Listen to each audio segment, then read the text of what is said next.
Hello everyone, welcome back. I have been working on the preparation for this video for quite a while. I've created and nurtured a whole grain, whole wheat sourdough starter, mostly from freshly milled flour. And that's been a little bit more work, I think, than your normal sourdough starter. Mostly because it just doesn't seem to act the same. So I had to learn how it worked and work with it. So I've got that starter going. And it's nice and bubbly, if you can see. And it's this pretty color. It's not as white as from the unbleached flour that I normally get from Azure Standard. And I still use that, but you're missing so much nutrition if you're using flour that you buy. So I'm really working to transition into freshly milled flour using my whole wheat berries, and also to use some of the ancient grains, because I really think they have a lot to bring to the table. There's a lot of nutrition in them. So I've been working on this recipe and we're going to try it today. I have not tried this combination yet, and I haven't tried it with freshly milled flour. And I just milled this. It's still warm. And it's a fine mill. My Mock Mill 200 is amazing. I love that. This is a mixture of 40% hard white wheat and 60% Kamut, or this is Kamut. This is the trademarked type, but that is the same thing as Khorasan, but Kamut is trademarked. It has a very specific growing and packaging and everything process that it goes through in order to carry the name Kamut. But you can use Khorasan the same way, and it costs less generally. So again, I've got 40% of hard white wheat and 60% of the Khorasan or Kamut grain in here, and I've ground it fine. So let's jump in and start making this sourdough. And with sourdough, I really like to weigh everything because ingredients can settle, different things. So I have weighed out the wheat berries and ground them. That's pretty accurate. I could have ground it and then weighed them, but with my mill, it's pretty close if you put in the right amount to start with. I fed this starter last night and it's still rising. Again, it's different than using the unbleached flour that I normally use, unbleached all-purpose. So it takes mine a while longer to get going, but it's still rising. It hasn't gotten all the way up yet. So I'm going to use 200 grams of starter.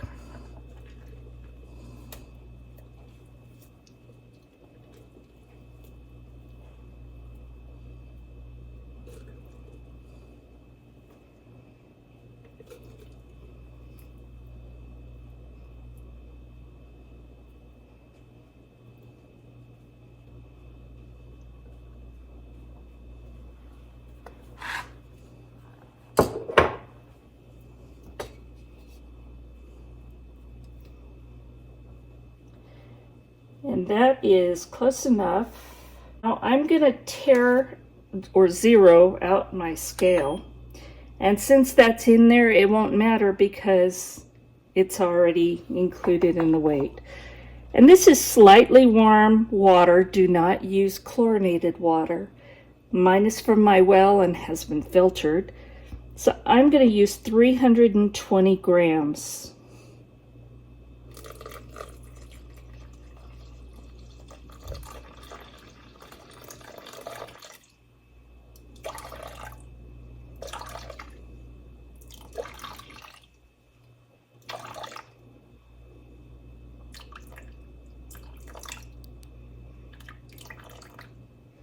$3.22, close enough.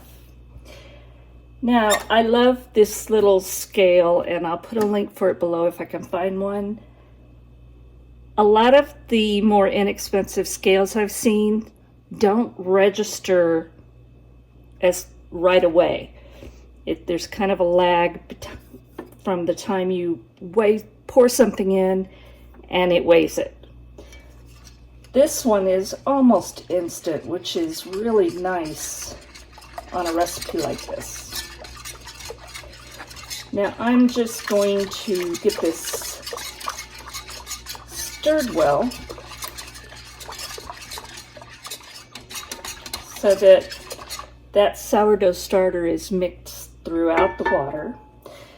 Now I have 500 grams total of my freshly milled flour, and that's 200 grams of hard white wheat and 300 grams of kamut.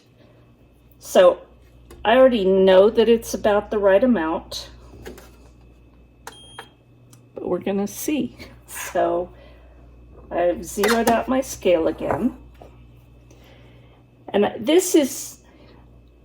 it's now more room temperature. It was warm when it came out of the mill, because the mock mill is a artificial stone mill.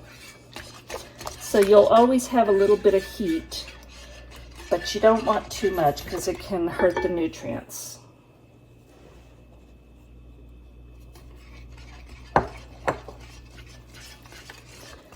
And I'm just adding a little at a time and stirring it just because it's gonna be easier.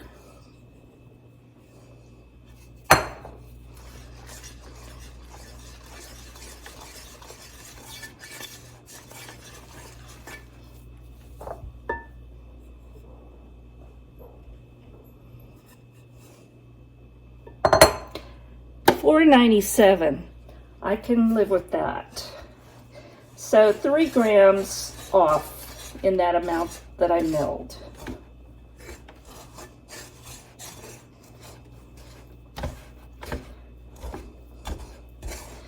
All right, now that I've got this mostly combined, I'm going to get my hands wet and start mixing it. But we're going to get the scale out of the way because we no longer need that. So I've just got a little bit of water in this bowl so that I can dampen my hands.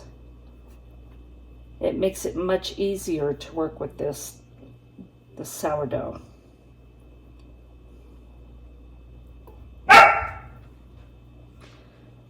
And that's bacon bits.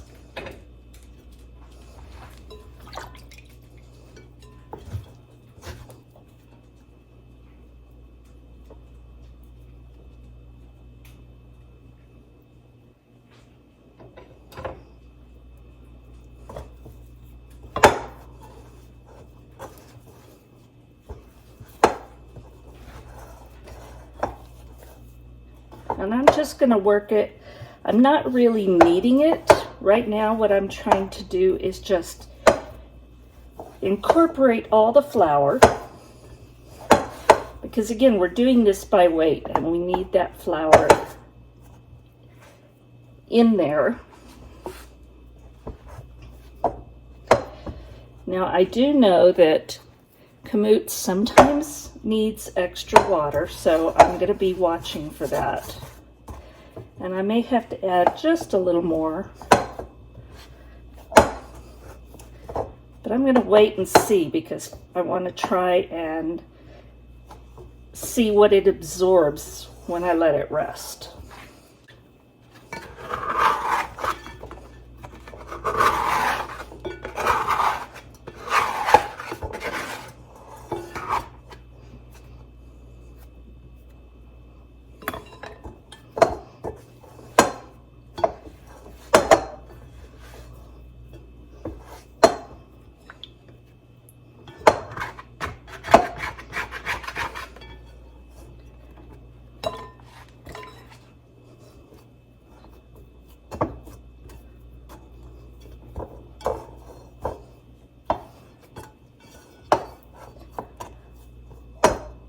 All right, I'm going to cover this up with plastic, and I'm going to let this rest for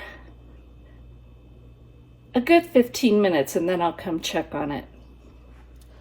I've waited about 15 minutes, and I know just by looking at this that this is too dry for Kamut. Kamut, I believe you want more of a wet dough, so I'm just going to I'm going to weigh it so I can keep track of it for the future. So I'm going to add, let's see, that's 8. I think I'm going to go to 10.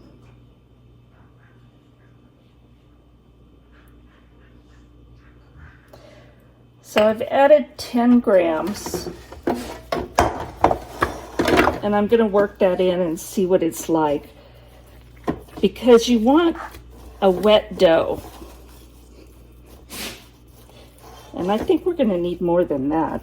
Let's see after I get it worked in.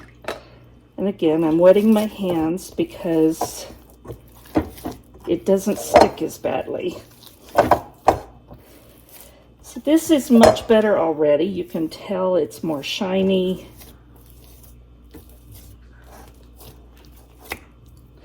But I wanted to wait because I wanted to see if it was going to get hydrated enough from the amount I originally put in. So it's close, you can see, but I don't think it's wet enough. So I've got it at 10 grams.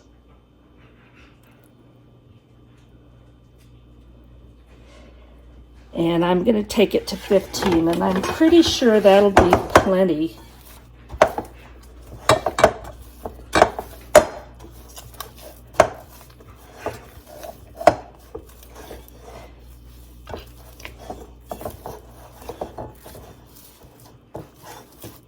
Because it's going to continue to absorb water anyway, and I still want a wetter dough.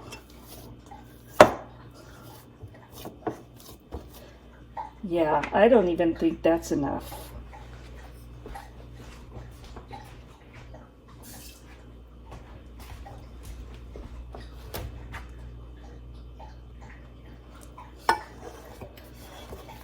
So that's probably another 5.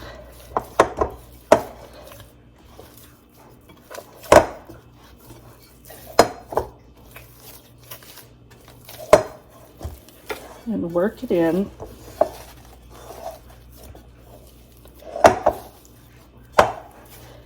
And that's better. You can already see it's sticky.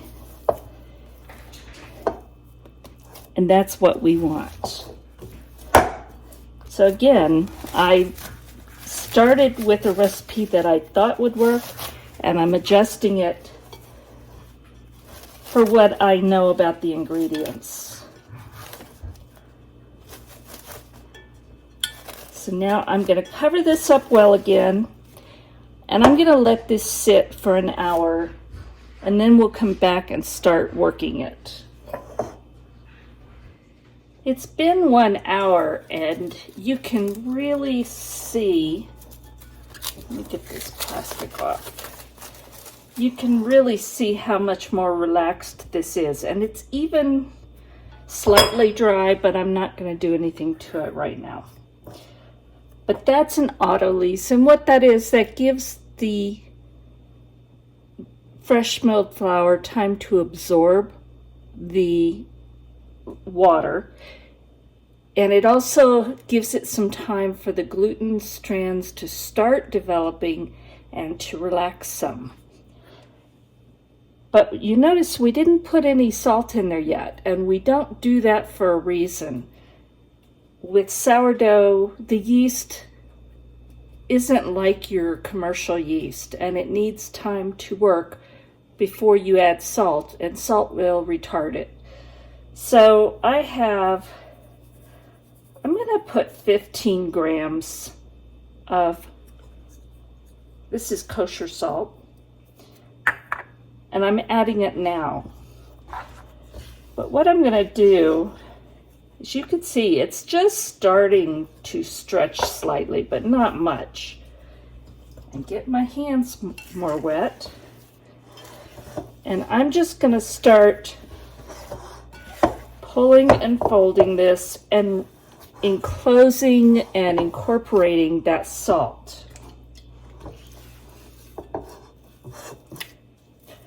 We're not gonna knead this like you would a normal dough. You do these stretch and folds, and this first one doesn't stretch a whole lot, partly because the gluten hasn't developed much, but also we just added that salt in there. But you can see it's not gonna stretch very much. But what this does is this gets it started and starts incorporating that salt. Now I'm gonna kind of flatten it.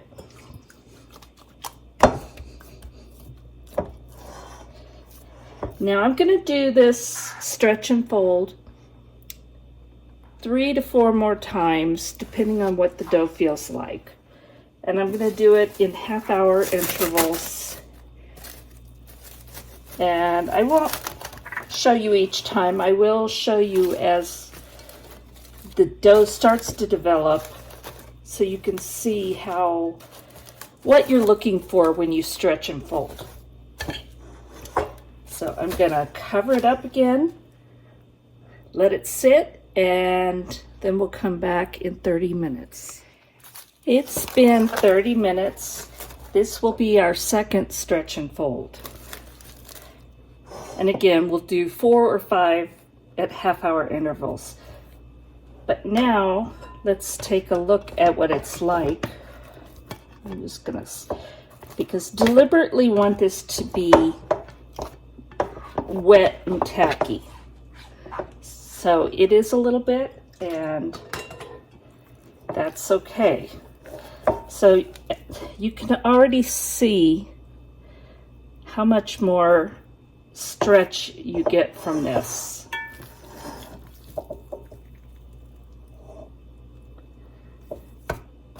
And it's still breaking a little bit, but it's going to do that because that gluten needs time to develop.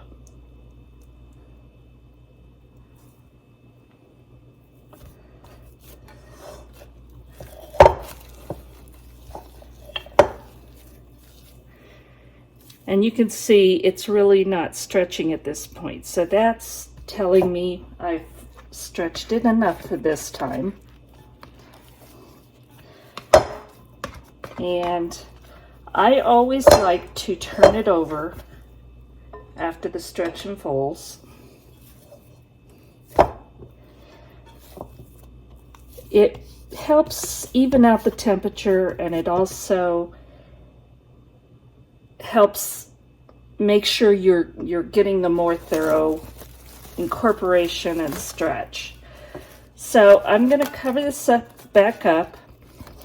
I will continue my stretch and folds, and once I decide I've let it go long enough times to really work the dough, then I'm going to put it in a covered container. Actually, I think I'm going to put it in a banneton in the refrigerator, covered overnight. And then tomorrow we'll bake this sourdough and see how it comes out. I did 5 stretch and folds of this sourdough. So now I'm going to get this ready to put in the banneton for tomorrow. This will be in the refrigerator overnight. But I need to prepare the banneton, and I never wash this. I brush it with a stiff brush, but I coat it heavily with white rice flour. I've used brown too, and it works just fine.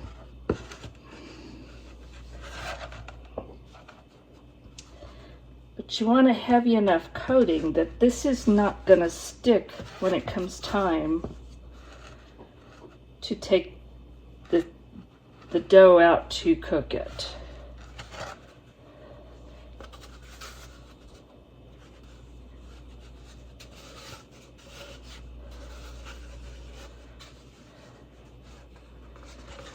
And it's very dry here, so it's not sticking real well, but it's sticking enough. This side could use a little bit. So that's ready once I get the dough ready to put in. So I'm going to lightly flour the board with the rice flour. And I like rice flour. It doesn't seem to stick the way regular flour would.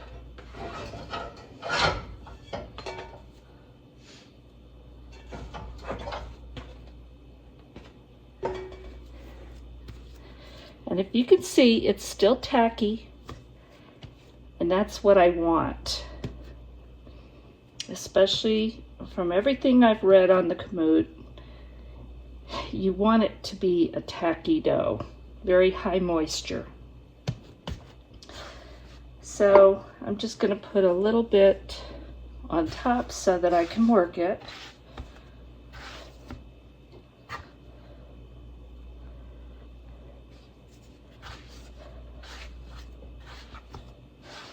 And you want surface tension on the dough, and you want it to be tight. That's also going to give you the texture you want.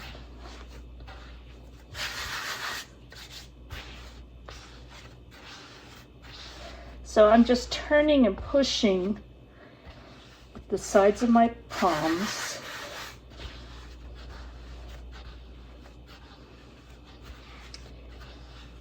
And that pushes the top edges of the dough underneath and tightens it. It gives it more of a skin, I guess you could say.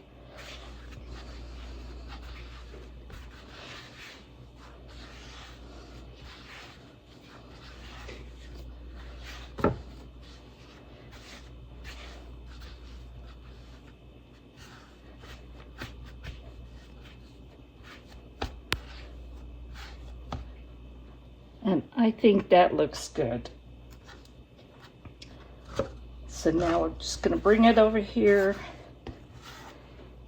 and put the top side down into the banneton. And the bottom side, you're just going to make sure that it is pinched tight, that there's no open edges.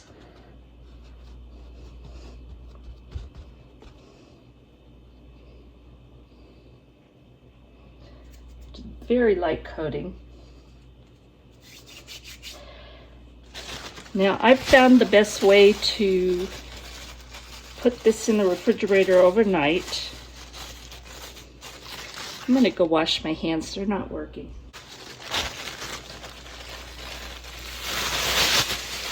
Is I have a grocery bag. This is a new one, so it's never been used for anything. And the banneton fits in there perfectly.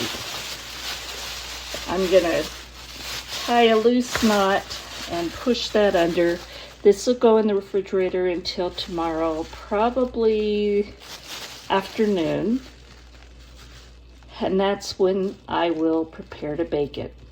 See you then. I have my oven preheating to 500 degrees. I'm going to be making this in my Dutch oven. This is a Lodge, and this has the deep Dutch oven, but then it has a lid that's almost like a skillet. And this is what I'm going to make my sourdough bread in. Many times I make it in this, and I just use this as the base, put it in, put this as the lid, and it works great. But because this has so much of the Kamut or Khorasan, I'm not sure exactly how it's going to react. And sometimes they just want to spread, sometimes they won't, and they'll just go up. I don't know, so I'm going to err on the side of caution, and I'm going to use the bottom as the oven that I put the bread into, and this will be the lid. Now I'm going to put this in the 500-degree preheated oven. I want this steaming hot when it's time to put the loaf of bread in. So again, I'm preheating it. I'm going to go ahead and put this in so it heats up with the oven, and then I'll bring you back when it's time to prepare the loaf to go in the Dutch oven. There we go. It comes back when you press lightly on it. Now, I'm going to cheat and take it out this way because this will be the way it goes into the Dutch oven, and it's much easier.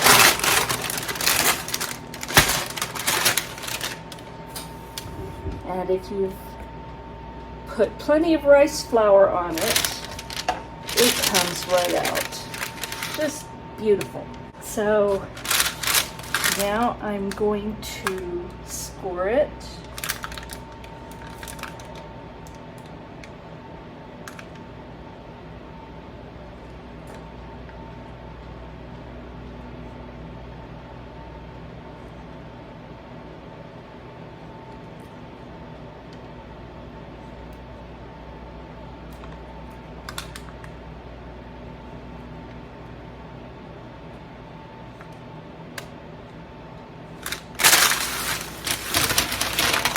Can't really see it because it just doesn't show.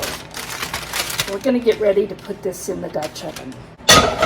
This is very, very hot, so please use caution. And you can see the steam coming out of it. So I'm going to take my parchment paper,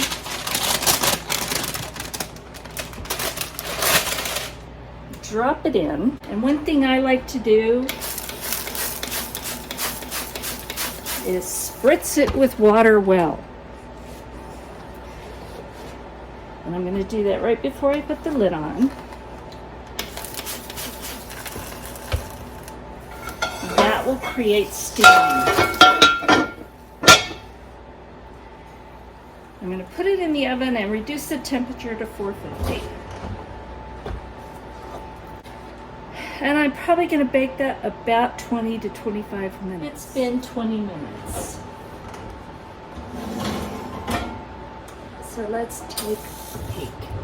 And I think that's a perfect time to take that lid off. I'm going to let that go for another 15 to 20 minutes. And then it should be ready.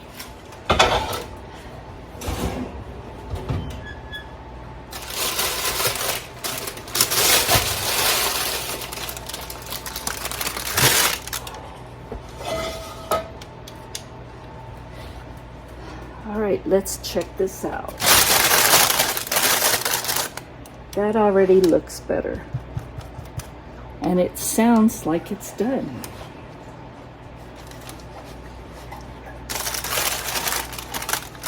The bottom looks nice and toasted.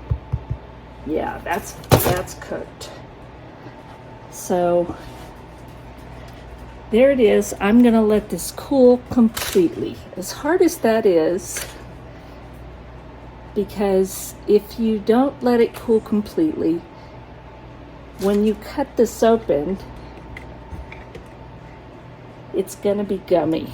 If you cut it while it's still hot, it'll get gummy. It won't be good after that first slice. That first slice is going to be really, really good, but you need to wait till it's completely cool. So last night I made this sourdough bread, but I had to let it cool completely before slicing it, and it was too late and I went to bed. So we're having this with supper tonight, and because of that, the crispy crust has softened a little bit.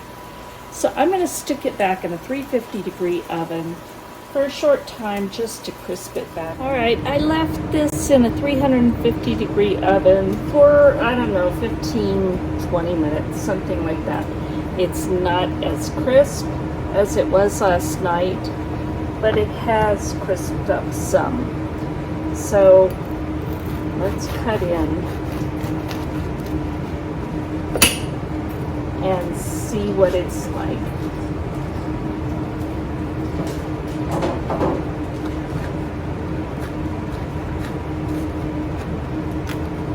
And I can already see the crumb is a lot more tight than I would normally have with sourdough. So there's going to be some changes to my recipe to adjust that. First of all, I'm going to add more. I want a higher hydration, more water. But it is soft, and let's take a taste and see how it is. I'm going to cut this in half because I think it'll be easier.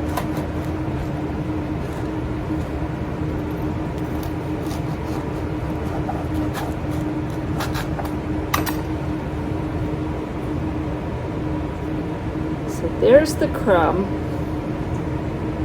Again, it's really soft and moist inside.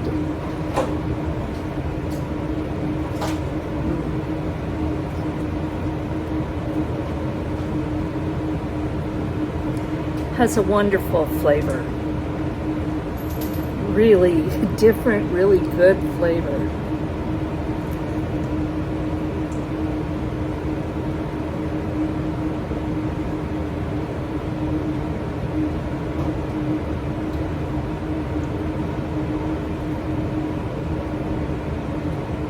Kind of nutty.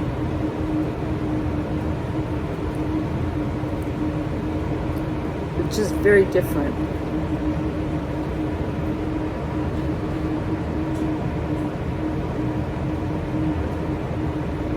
So it is a success. It's good bread. It has a little bit of sourdough taste, which I love. Actually, a fair amount of the sourdough taste. So if I want it to be more of the sourdough texture and crust, I have to make adjustments. But for just a good loaf of bread, this does it. It really tastes good. But I will be changing it, and I will let you know how I adjust it, and when I come to the recipe that makes me happy, I will be sure and let you know. So thank you for watching. I hope you have subscribed and click the little bell, share it with your friends, and try sourdough. As you can see, this is an ongoing process. I know how to make sourdough, but everything I change makes it different. So you're always learning, always trying new things, and that makes things wonderful. So thank you for watching, and God bless.